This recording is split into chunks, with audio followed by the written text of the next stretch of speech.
تو میں نے کہا کہ سرکار وہ لوگ آتے ہیں اور وہ سارا وقت یہاں گزارتے ہیں، تو میں بڑا شرمندہ ہوں کہ میں تو چل جا کے اتنی دور کراچی میں بیٹھ جاتا ہوں۔ سرکار نے فرمایا وہ جو لوگ یہاں آ کے بیٹھتے ہیں اپنے لیے بیٹھتے ہیں نا، تم تو وہاں جا کے میرے لیے بیٹھے ہو۔ پھر مجھے پتہ چلا کہ سرکار کے قرب سے بھی افضل کوئی چیز ہے۔ ہاں، وہ کیا چیز ہے؟ سرکار کے قلب کی خواہش۔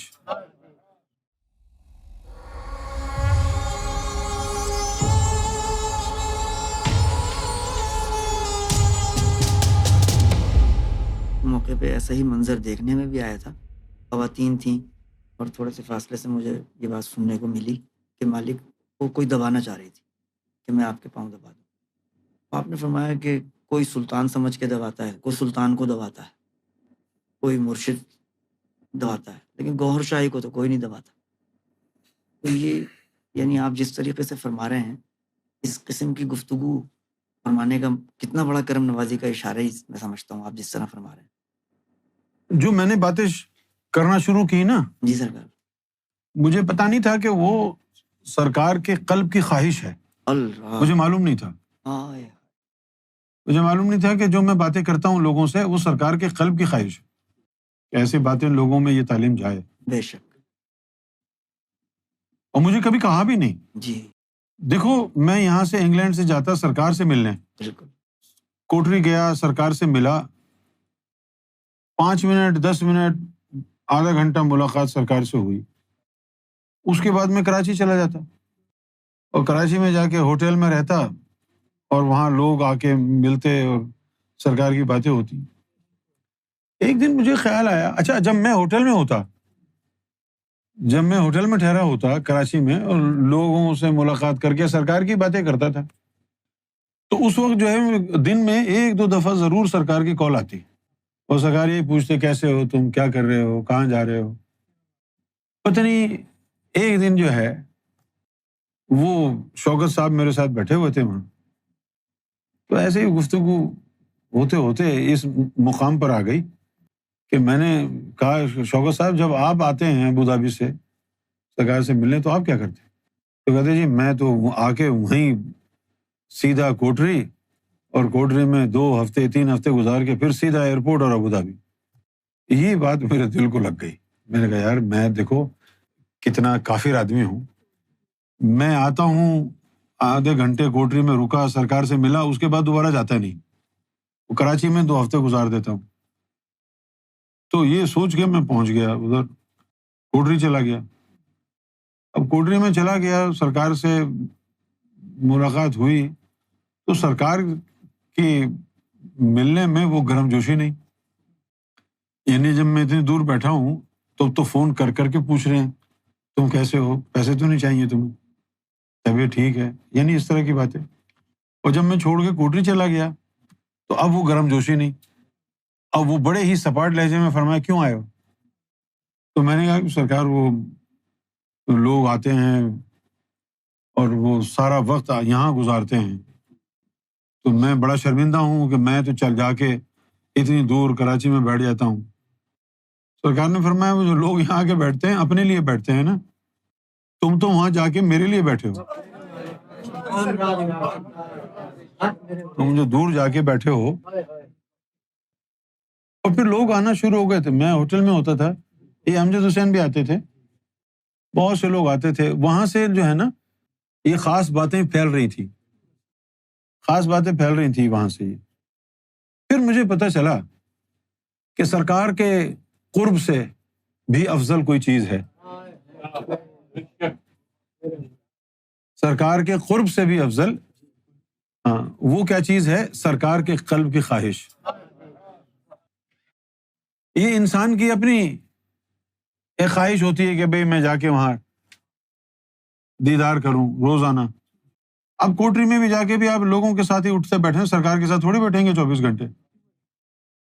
اب بات چیت بھی کیا ہوگی آپ کی؟ پہلے دن آئے حال چال پوچھ لیا، اب روز تھوڑی پوچھیں گے کیسے ہو۔ بہتر یہی ہے، سمجھ میں آیا کہ بھئی قرب سے بھی بڑی چیز یہ ہے کہ جو سرکار کے قلب کی خواہش ہے۔ اب سرکار کے قلب کی خواہش یہ ہے کہ یہ جو خاص تعلیم ہے یہ آگے جائے، یہ قلب کی خواہش مبارک. سید سرکار کی کتنی بڑی قلب کی خواہش میں سمجھتا ہوں اس بات کو کہ تم سے ملوں گا اور تم پوری دنیا سے ملنا. آپ سے فرمایا. ہاں وہ اسی لیے فرمایا نا کہ ہم کو وہ تعلیم دی ہے نا کہ ہم لوگوں پر سرکار کا رنگ چڑھائیں. ہاں سرکار سے براہ راست ملاقات ہو بھی جاتی تمہاری آج، صحیح بات. پھر بھی سرکار نے میرے پاس ہی بھیجنا تھا نا، کیونکہ مجھے بٹھایا ہے نا رنگ چڑھانے کے لیے. اب جب رنگ چڑھانے کے لیے مجھے بٹھایا ہے تو اب تمہاری ملاقات براہ راست سرکار سے ہو یا نہ ہو کیا فرق پڑتا ہے؟ رنگ تو مجھے چڑھانے پر بٹھایا ہے نا. یہ بات کہنے سے ڈرتا رہا میں. بھائی چلے بھی جاتے تو پھر بھی سرکار بھیجتے نا کہ ادھر جاؤ. جیسے موسیٰ علیہ السلام نے کہا پیٹ خراب ہے کہاں جاؤں، اللہ نے کہا کہ حکیم لقمان کے پاس جاؤ. خود بھی تو دے سکتا تھا لیکن ان کا دستور بھی تو ہے نا، خود بھی بول سکتا تھا نا کہ بھائی ایسا کر لو. لیکن موسیٰ علیہ السلام نے کہا پیٹ میں درد ہے، اللہ نے کہا کہ حکیم لقمان کے پاس جاؤ. اب اس کو ہم نے اس کام کے لیے بھیج دیا ہے، اب ہم مشورہ نہیں دیں گے. تو اب اگر سرکار نے کسی کو اپنا رنگ چڑھانے کے لیے بٹھا دیا ہے، آپ کہیں گے نہیں سرکار مجھ پہ تو آپ نظر کرم فرمائیں، تو سرکار کیا کہیں گے؟ بھائی حکیم لقمان کے پاس جاؤ نا، ان کو بٹھایا ہے. یہ بات سمجھ میں نہیں آتی لوگوں کو. تنہید میں آپ کا قیام فرمایا سرکار نے، اس میں ہی خواتین کو یہ لفظ یعنی بیان فرمائے. وہ تھی آئی ہوئی دور سے کہ سرکار ہم کو آپ کا عشق چاہیے. تو یہ لفظ میں نے خود اپنے کانوں سے بھی سنے. سرکار نے فرمایا کہ اگر ہمارا رنگ چڑھانا ہے نا تو یونس کے ساتھ اٹھا بیٹھا، وہ ہمارا مزاج شناس ہے. کتنے لوگوں کو یہ بات فرمائی سرکار نے کہ ہمارا رنگ چاہیے تو اس کے ساتھ اٹھو بیٹھو. یہ بات بڑی کرم نوازی کی ہے سرکار، احسان ہے آپ. اب یونس تم کو بتائے گا سرکار کا مزاج کیا ہے. جی اچھا اب اگر یونس تم کو بتائے ہے. کہ بھائی یہ سرکار کا مزاج ہے نا، تو پھر تمہارے ذہن میں خیال آنا چاہیے کہ یہ ہم کو مزاج بتا کیوں رہا ہے، دکھا کیوں نہیں رہا مزاج. ہاں کیونکہ اگر اس کو سرکار کا مزاج معلوم ہوتا تو اس کے کردار میں نظر آتا. اسی لیے ہم لوگوں کو یہ تھوڑی بتاتے ہیں کہ سرکار کا یہ مزاج ہے، ہم اس کو صحبت میں بٹھاتے ہیں کہ سیکھ لے میرا مزاج کیا ہے. اب وہ جب یہ کہتے ہیں کہ دیکھو میرا مزاج یہ ہے تو ان کو پھر دائیں بائیں کے لوگوں کو اعتراض ہوتا ہے. اب اگر کسی کو یہ کہیں کہ بھائی میرے پاس بیٹھو، یہ تھوڑی کہیں گے کہ سرکار کے پاس بیٹھنا ہے، مجھ سے بات کرو، اس کا مطلب سرکار سے بات کرنا ہے. لیکن ہوا یہ ہے کہ اگر کسی کو کہو کہ بھائی یہ سرکار کے پاس بیٹھنا ہے تو ٹھیک ہے، اور اگر کہو میرے پاس بیٹھو تو پھر وہ لوگوں سے پوچھتے پھریں گے کیا میں بیٹھ جاؤں، کیا جائز ہے. یہ کفر ہو گیا. آدمی اتنا بھی گدھا بے وقوف کیسے ہو سکتا ہے؟ سرکار کا مزاج کوئی لکھا تھوڑی کتاب میں جو میں سکھاؤں گا، وہ مزاج میرے اندر ہے، وہ میرے کردار میں، میرے رونے میں، ہنسنے میں ہے. وہ کردار جو ہے میرے رونے میں ہے، ہنسنے ہیں، بولنے میں ہے، اسی کو اڈاپٹ کرنا ہے. یعنی یہ بےغیرتی کی انتہا نہیں سرکار، یہ بغیر کہ نہیں، ایسی یہ باتیں بھی اپنی زبان سے بولنی پڑیں، ہم ہیں ہی ایسے بولنی پڑے نا، زبان سے بولنی پڑے. مجبور. سرکار ہماری یہ خطا ہماری ہے نا، ہم اتنے جاہل، اتنے کم ظرف ہیں. مزاج کو کتابوں میں تھوڑی لکھا ہوا ہے کہ یہ بھائی یہ ہے مزاج، یہ ہے نہیں. وہ مزاج کتابوں میں نہیں لکھا جاتا، جی وہ مزاج کرداروں میں ڈھالا جاتا ہے. اللہ یار، تو سرکار کا مزاج سیکھنا ہے تو وہ میرے کردار میں ہے، اوئے ہوئے ہوئے، اڈاپٹ کرو وہ. حق یار، بے شک بے شک، یہی مزاج ہے. واہ. کیوں؟ جی بے شک یہی ہے سرکار. اگر مزاج سرکار کا کردار میں نہیں ہے تو پھر کہیں نہیں ہے. ہائے ہائے. اگر تو نے سرکار کا مزاج کتاب میں لکھا ہے، اپنے کردار میں نہیں لکھا، تو اس سے بڑا منافق اور گدھا کون ہے؟ بے شک بے شک. وہ مزاج تو کردار میں اور لوگوں کو دکھے، اس کو کہنا نہ پڑے، اللہ، اس کو کہنا نہ پڑے کہ یہ ان کی ادا ہے، تجھے پتا ہو یہ کس کی ادا ہے. بے شک. خوشبو آنس کے خود بگویا. ہاں حق. اجازت ہو تو ایک دو جملے ذہن میں آ رہے تھے. سرکار کی بارگاہ سے جو سنا تھا اس سے پہلے پتہ نہیں تھا.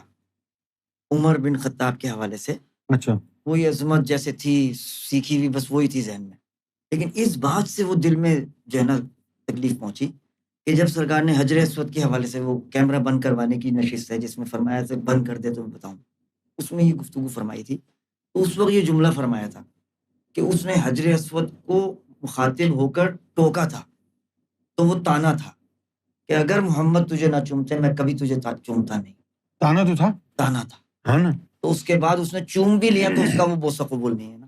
نہیں ہوا نا، جی، کیوں کہ محمد رسول اللہ سے زیادہ غیرت تھی تیری، جو امام الانبیاء نے تو چوم لیا، جی مالک، اور تو یہ کہتا ہے کہ بس پتہ نہیں انہوں نے کیوں چوم لیا، یعنی تو نے اپنے نبی کی اہمیت زیرو کر دی کہ پتہ نہیں انہوں نے کیوں چوم لیا، حالانکہ مجھے پتا ہے یہ بے ضرر پتھر ہے۔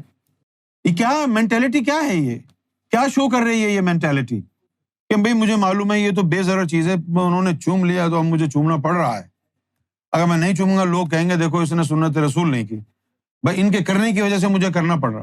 اور جو تیری اتنی بڑی خیرت ہو گئی کہ تو ایک عام انسان ہو کر کے تجھے آر محسوس ہوتی ہے حجر اسود کا بوسہ لینے میں، وہ امام الانبیاء سراپا نور ہیں، اللہ کے محبوب ہیں، ان کی خاطر کائنات کو اللہ نے بنایا، پھر بھی وہ اس کے سامنے جھک رہے ہیں، اور تجھے سمجھ میں نہیں آ رہا کیوں جھک رہے ہیں؟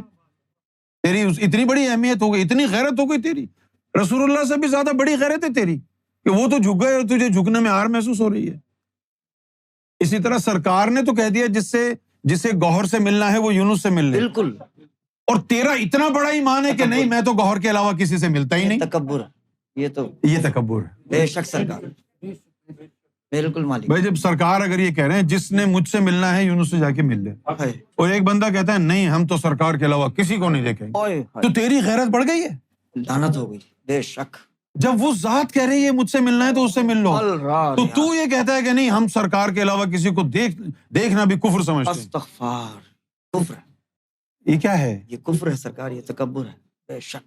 اور دھوکہ کس بات کا ہے؟ دیکھ کتنا بڑا عاشق ہے سرکار کا، یہ سرکار کے علاوہ کسی سے ملنا نہیں چاہتا۔ سرکار ادھر سرکار خود اپنی زبان سے کہیں کہ جسے مجھ سے ملنا ہے وہ اس سے مل لو، اور اس کو کفر بنا دے۔ لعنت ہے سرکار۔ جی سر، رہ گئی بات نمائندے کی، ریپریزنٹیٹیو کی۔ جی سرکار، میں سرکار کا ریپریزنٹیٹیو نہیں ہوں، یہ بات حق ہے، کیونکہ جب ان کی ذات موجود ہے تو ریپریزنٹیٹیو کی کیا ضرورت ہے؟ جب وہ خود بیٹھا ہوا ہے، مرحبا میرے سرکار کی کیا ضرورت ہوگی؟ مرحبا، مرحبا، کیا بات ہے میرے مالک، بات کردار کی ہے، سبحان اللہ، سبحان اللہ، آئینہ ہے کردار۔ آپ